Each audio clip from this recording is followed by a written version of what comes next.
You are fired. Consider it a gift to you."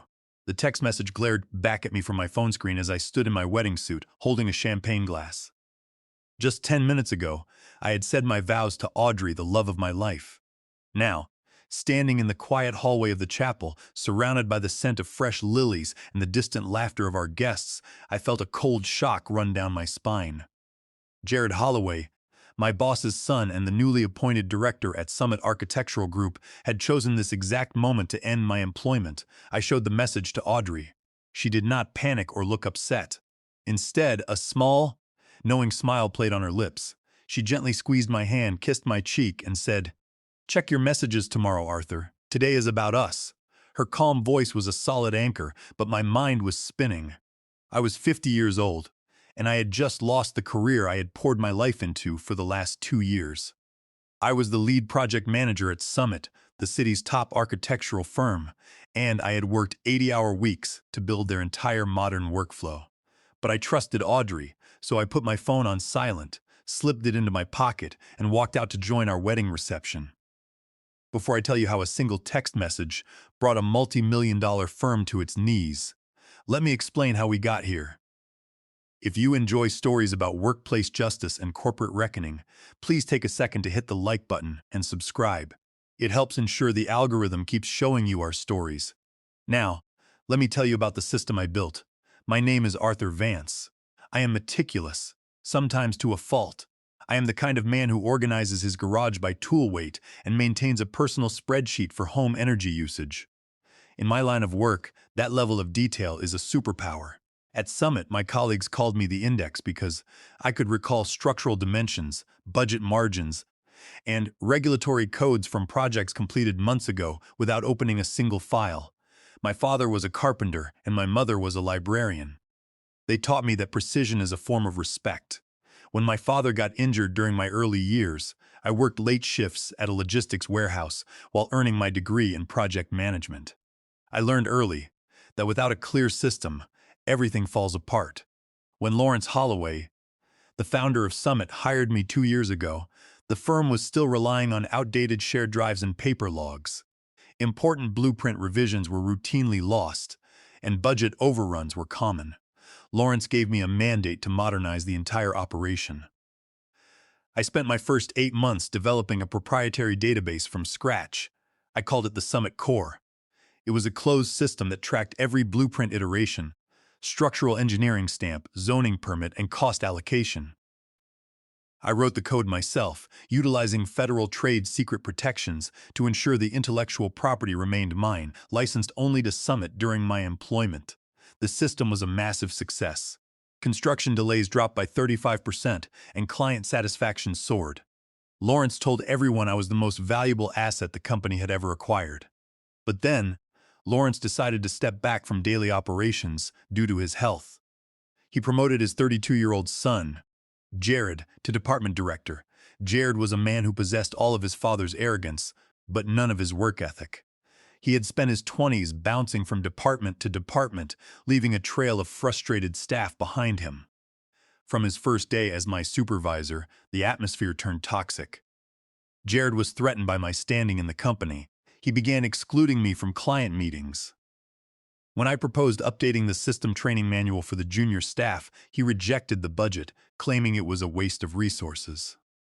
He wanted to prove that he was in charge, and he wanted everyone to think my database was easy to run.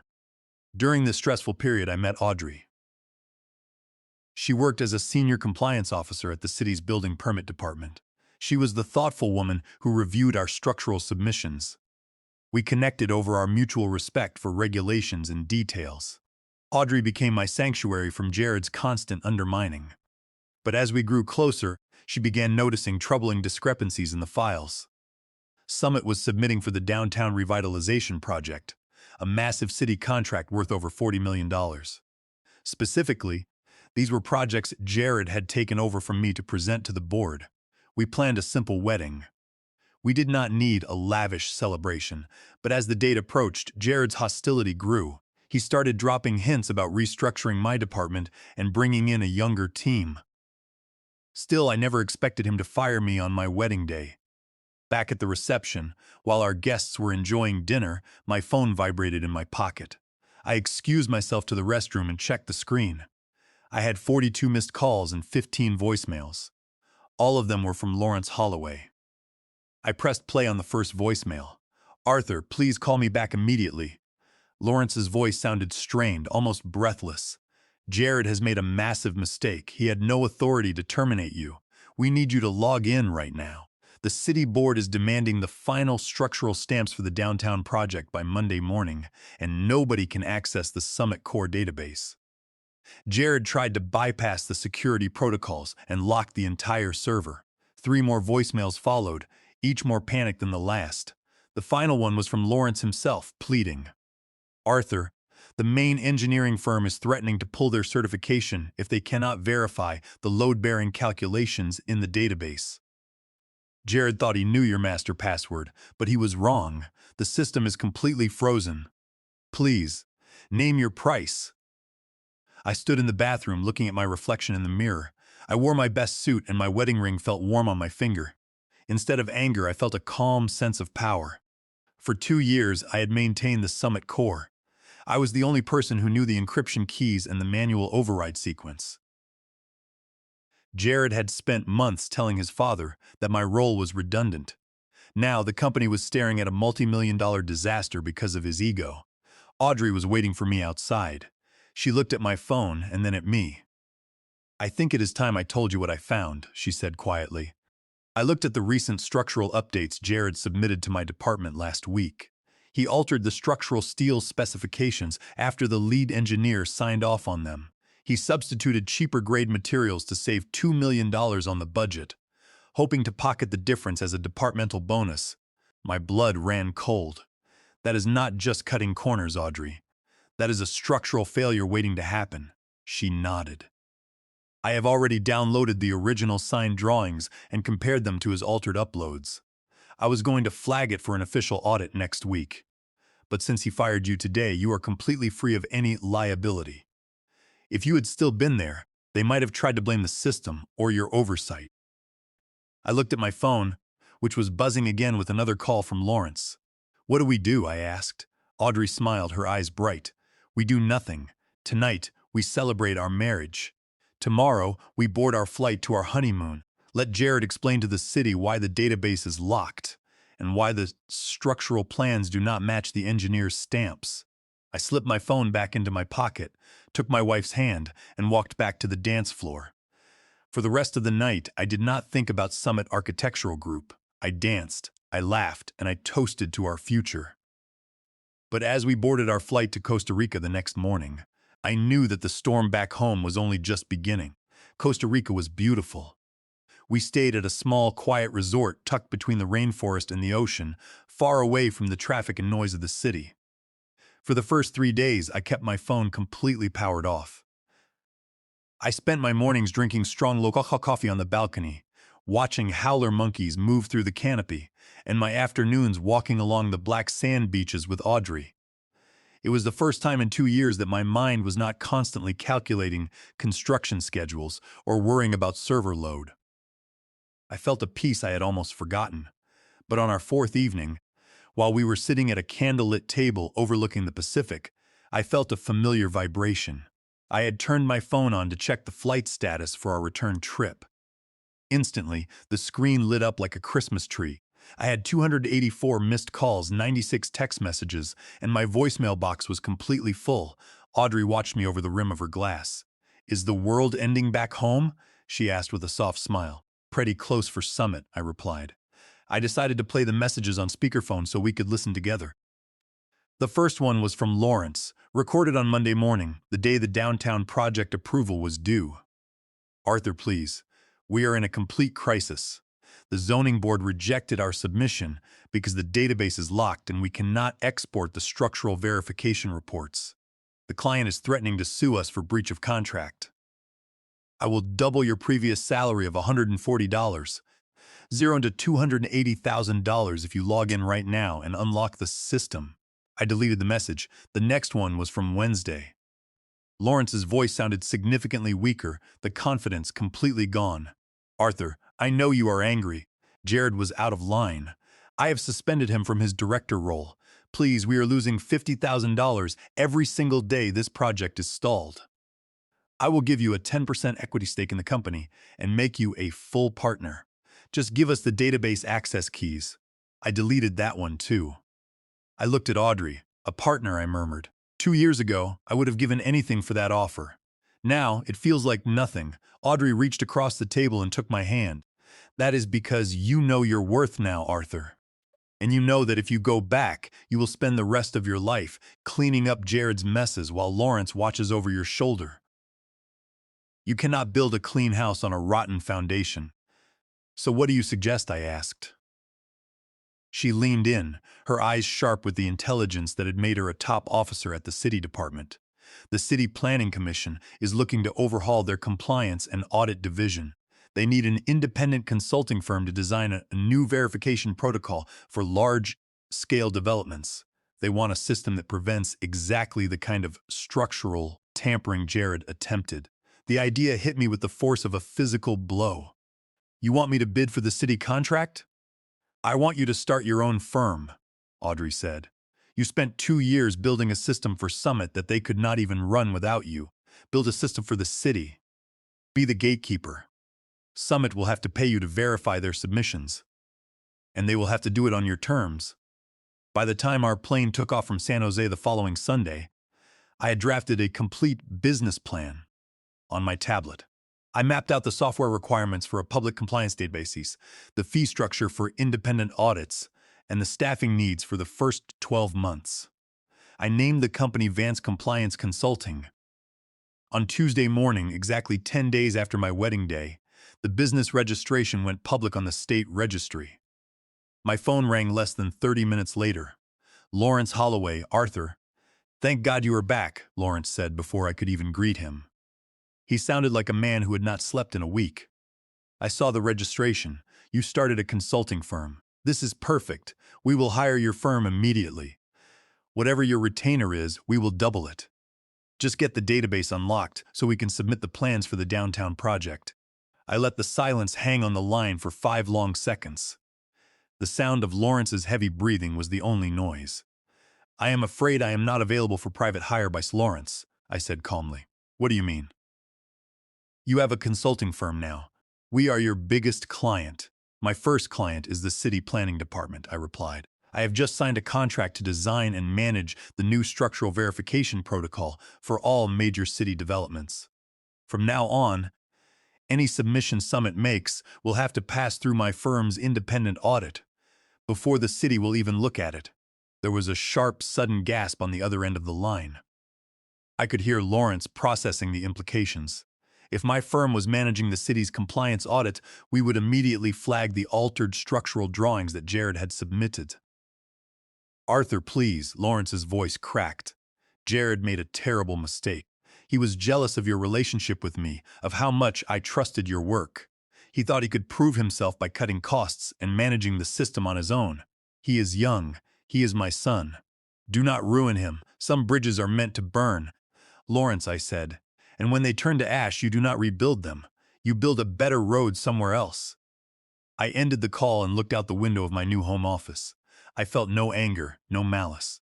Just the quiet satisfaction of a man who had stood his ground and won.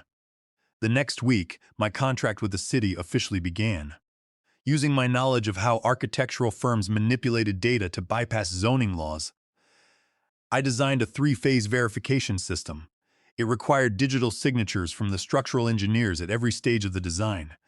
Locked behind multi-factor authentication, any change to a load-bearing element after the initial sign-off would automatically trigger an alert to the city audit team.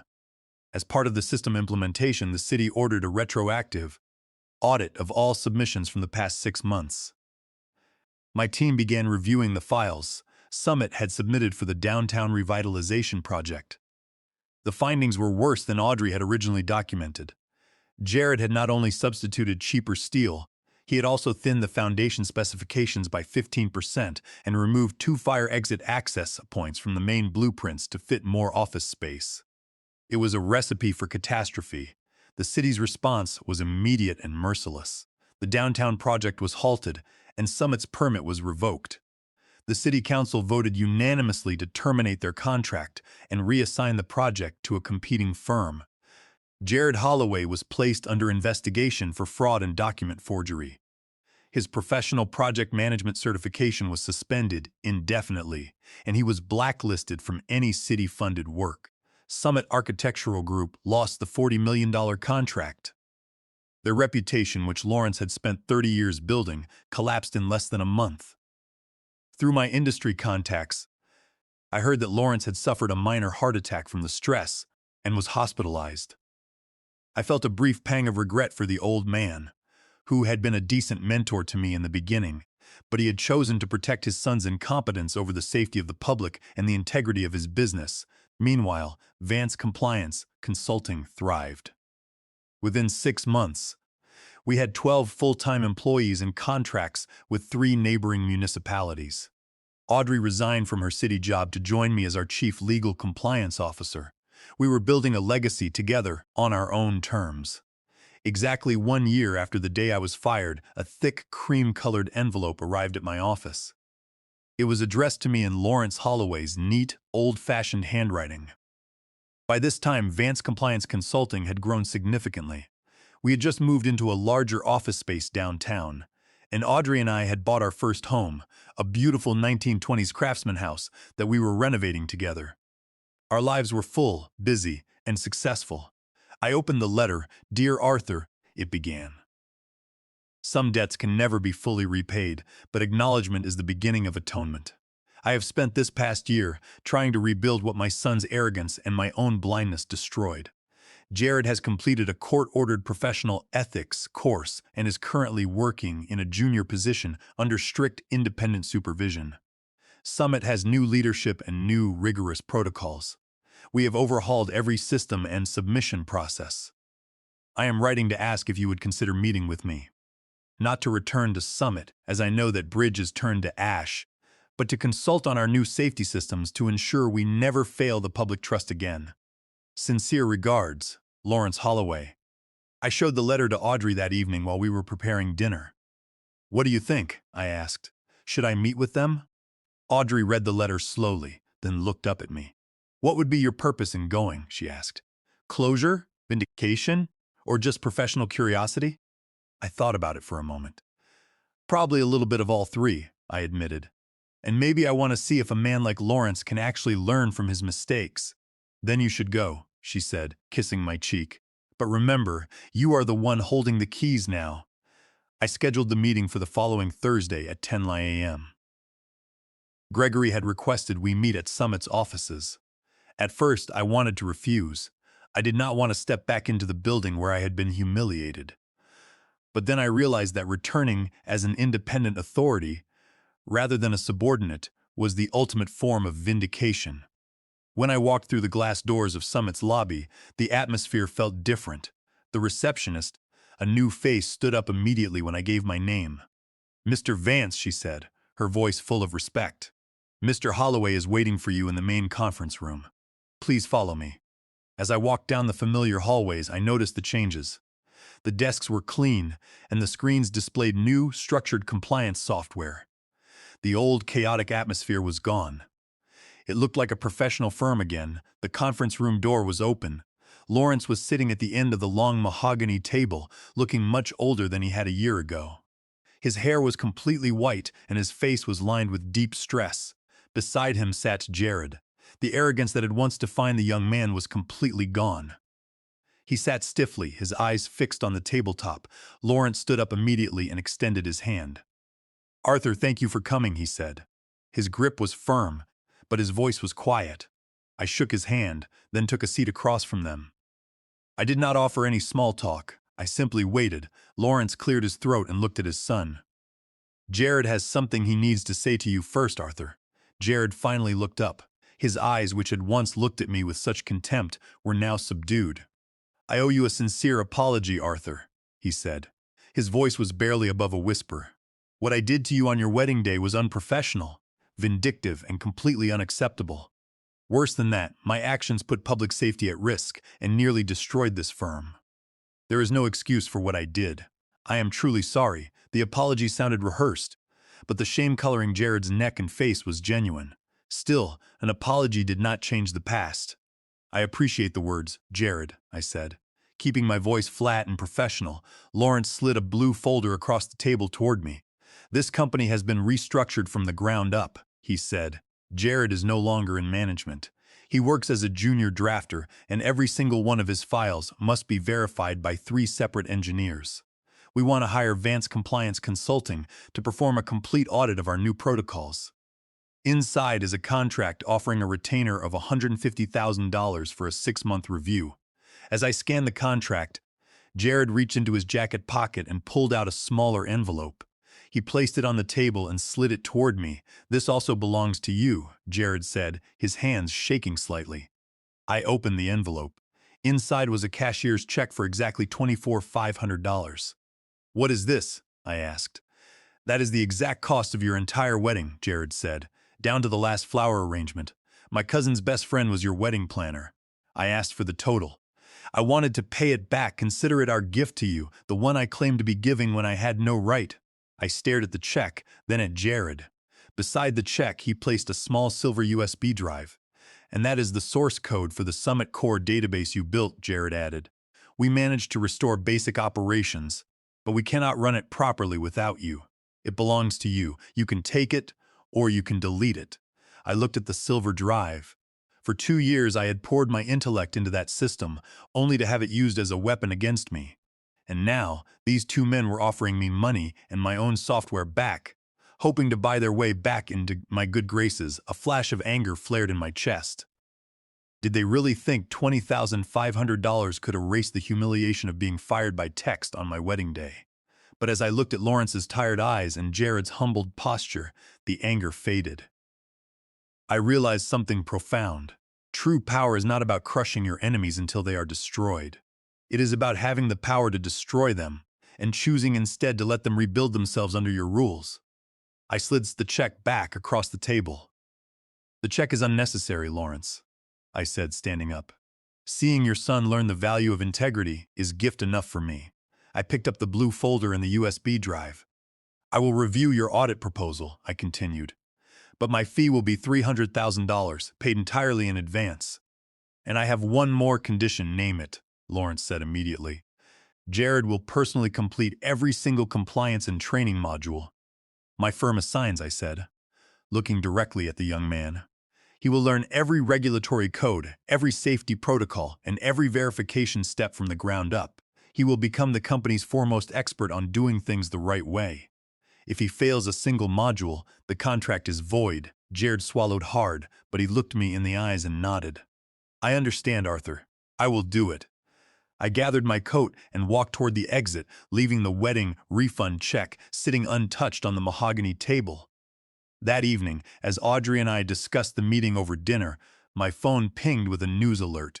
It was a major headline in the local business journal. The architectural firm that had taken over the downtown revitalization project after Summit lost the permit was now under state investigation for bribery. The report alleged they had paid off city officials to fast-track their structural approvals, bypassing several key engineering reviews. I stared at the screen, and the puzzle pieces suddenly clicked into place. I looked at Audrey. Lawrence knew this was coming, I said. He did not invite me to meet out of pure guilt or respect. He knew his competitor was about to go down, and he wanted my firm's clean reputation to help Summit seize the project back when it fell. Audrey set her fork down, her expression hardening. He wanted to use your name as a shield to win back the city's trust. It is the same old corporate game. I pushed my plate away. I felt a brief wave of anger, but then I began to think. This was not a trap. It was leverage. By morning, I had formulated a strategy. I called Lawrence at 7:09 a.m. I have reviewed your proposal, I told him, and I am rejecting the consulting contract. I will not work for Summit. There was a heavy, silent pause on the line. Lawrence sounded crushed when he finally spoke. I understand, Arthur. I cannot blame you. However, I continued, I am proposing a different arrangement, a formal partnership. Vance Compliance Consulting and Summit Architectural Group will operate as completely separate entities.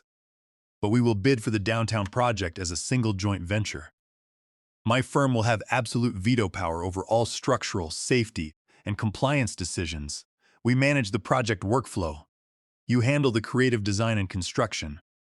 That is highly unusual, Lawrence said slowly. The board will resist giving an outside firm that kind of control.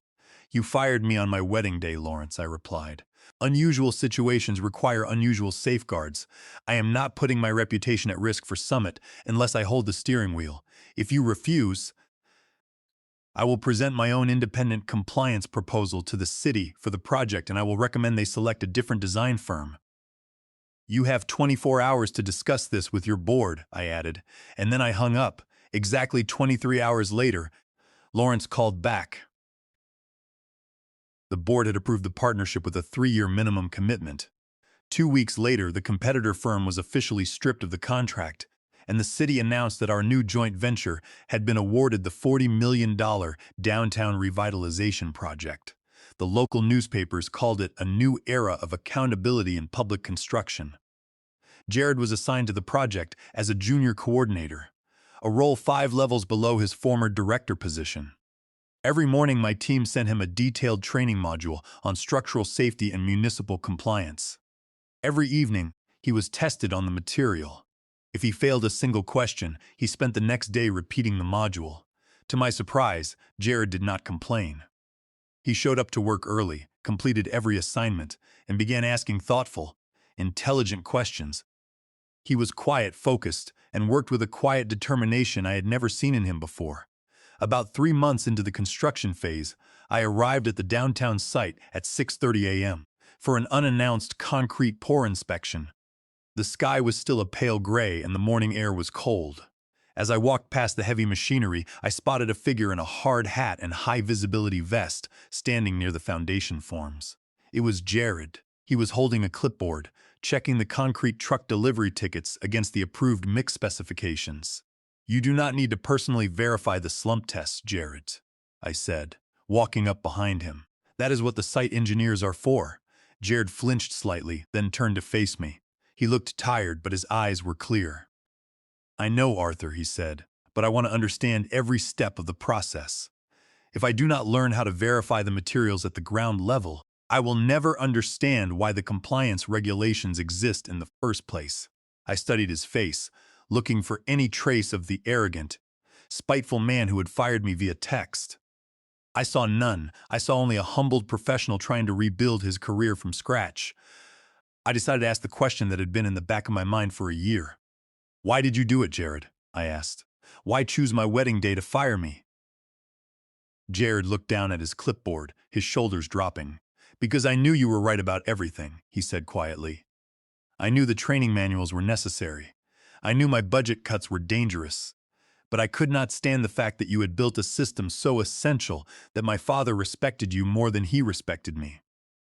I wanted to prove I was powerful. I wanted to hurt you when you were happiest. He looked up at me, his eyes filled with genuine regret. Instead, I watched the entire company collapse because of my ego. I destroyed the best mentorship I ever could have had. We stood in silence as the first construction workers began arriving at the site. The rumble of a concrete truck filled the air. You cannot change what you did, Jared, I said finally. But you were right about one thing. I would have been a good mentor, and I still can be if you earn it. A small flicker of hope appeared in his eyes. How do I do that? By putting the safety of the public and the integrity of the work above your own ego, I said. Now, show me what you found on those delivery tickets. For the next hour, I walked Jared through the chemical properties of the concrete mix, explaining the scientific reasons behind the setting times rather than just citing the municipal codes. He listened intently, taking notes and asking precise, logical questions. I realized then that Jared did possess a good mind for the business. It had simply been buried under years of entitlement and insecurity. Over the next few months, our partnership model gained national attention. My consulting firm grew to 15 employees, and Summit began rebuilding its reputation. Jared continued his training, gradually earning the respect of the field engineers and the construction crews. About 6 months into the downtown project, I received an unexpected visit at my office. It was Chloe, my former assistant from Summit. She had stayed at the firm when I left and was now working directly with Lawrence as a senior coordinator. I offered her a cup of coffee. "What brings you over, Chloe?" I asked. "Lawrence wants to promote Jared," she said without preamble. "He wants to make him the assistant project manager for the final phase of the downtown development, but he sent me here to get your honest assessment first. He will not approve the promotion without your green light." I leaned back in my chair, considering the request. Jared's work reports had been exemplary, and my training team had given him perfect marks on all safety modules. He had shown a genuine commitment to learning the rules. "I will support the promotion," I told Chloe, "but on one condition. Jared must handle the upcoming neighborhood community presentation entirely on his own. He needs to stand in front of the residents whose trust he broke and represent the project. If he can handle their questions with integrity, he earns the title." The community meeting was scheduled for the following Wednesday evening. It was a high-pressure event. The local residents were skeptical. They had seen the previous developer get shut down for bribery and had endured months of delays. Many were angry and expected more empty corporate promises. I attended the meeting incognito, sitting in the very back row of the community center. When Jared stepped up to the podium, I noticed he was visibly nervous. His hands shook slightly as he adjusted the microphone. The old Jared would have covered his anxiety with a layer of arrogance and dismissive charts. This version did something completely unexpected. "Good evening, everyone," Jared began, looking out at the crowd. "My name is Jared Holloway, and I am the assistant project coordinator. Before we discuss the construction timeline, I need to address the past. 1 year ago, this project was halted because of safety violations and structural alterations. Those mistakes were mine. I tried to cut corners to save money, and in doing so, I violated your trust and compromised public safety. There is no excuse for what I did." A quiet murmur rippled through the hall. The raw honesty took everyone by surprise. Jared took a deep breath and continued, "I am here today to show you how we are doing things differently now. Through our partnership with Vance Compliance Consulting, every single architectural drawing, concrete pour, and structural support undergoes a triple verification process. Nothing is built without independent approval. We are not just building offices, we are building a structure that is safe for your families." He spent the next hour walking the audience through the updated blueprint designs, highlighting the green spaces and safety exits that had been added. When the residents asked sharp, hostile questions about the traffic impact and structural safety, Jared did not get defensive. Several times he simply said, "I do not have that data right now, but I will find out and email you the answer by tomorrow morning." By the end of the evening, the hostility in the room had dissolved into cautious optimism. As the crowd dispersed, I slipped at the side door before Jared could see me. The next morning, I called Lawrence. "I heard Jared did well last night," Lawrence said immediately, his voice tense with anticipation. "He did," I replied. "I was there in the back, and I am officially giving my endorsement for his promotion." "He has earned it, thank you, Arthur," Lawrence said, and I could hear the deep relief in his voice. "You have no idea what this means to us." "Just remember, Lawrence," I cautioned him, "trust is rebuilt in small, consistent acts of integrity over time. One successful presentation is a start, but he must continue to prove himself every single day." "I understand," Lawrence said. "We both do." After I hung up, I stood at my office window, looking out at the city skyline. In the distance, I could see the cranes working on the downtown project.